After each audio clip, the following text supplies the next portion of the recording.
আসসালামু আলাইকুম, সবাই কেমন আছেন? দূরের কিংবা কাছে যে যেখান থেকে আমার ভিডিওটা দেখছেন আমার পাশে থাকবেন।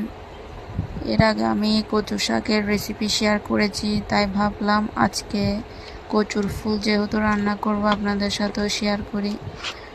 পরিমাণ মতো পানি দিয়ে কচুর ফুলগুলা সিদ্ধ করে নিব। সিদ্ধ হয়ে গেলে ডাল ঘুটনি দিয়ে ঘুটে নেব। অন্য আরেকটা কড়াইয়ে তেল, পেঁয়াজ কুচি, রসুন কুচি, কাঁচামরিচ, চিংড়ি মাছ, লবণ, হলুদের গুঁড়া, আমের আচার দিয়ে ভালো করে নেড়েচেড়ে গুটে রাখা কচুর ফুলগুলা দিয়ে দিব। ভালো করে নেড়ে চেড়ে চুলা থেকে নামিয়ে নিব। আমার রান্নার রেসিপি কার কার কাছে কেমন লাগে অবশ্যই কমেন্ট করে জানাবেন।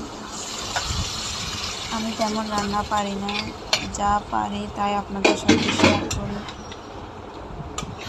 আমার ভিডিওটা যদি ভালো লাগে অবশ্যই লাইক, কমেন্ট, শেয়ার দিয়ে আমার পাশে থাকবেন। আর কে কোথা থেকে আমার ভিডিওটা দেখতেছেন অবশ্যই কমেন্ট করে জানাবেন। ধন্যবাদ সবাইকে, পাশে থাকবেন।